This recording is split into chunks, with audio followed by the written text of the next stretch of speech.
Cerita seorang peserta yang lolos seleksi anggota Polri namun tiba-tiba namanya digantikan dengan peserta lain menjadi perhatian publik.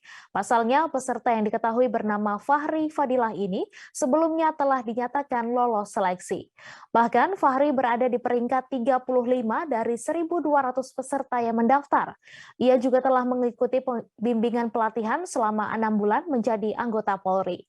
Namun, tiba-tiba di pertengahan jalan namanya diganti oleh nama peserta lain.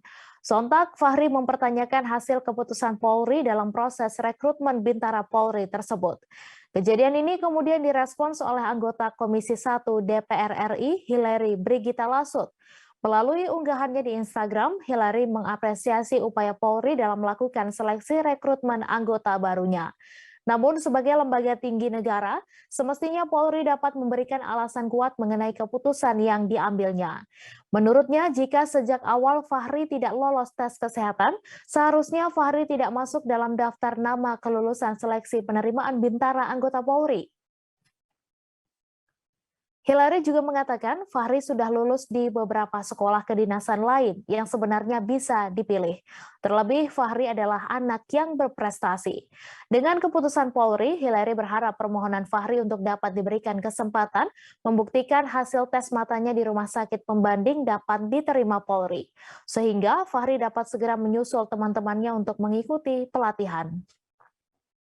Hillary menjelaskan wajar apabila banyak publik yang mempertanyakan kenapa Fahri bisa sembuh dari buta warna yang pada umumnya dianggap permanen.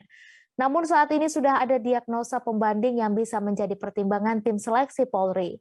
Hillary berharap keputusan pencabutan nama Fahri murni karena adanya kesalahan diagnosa Polri.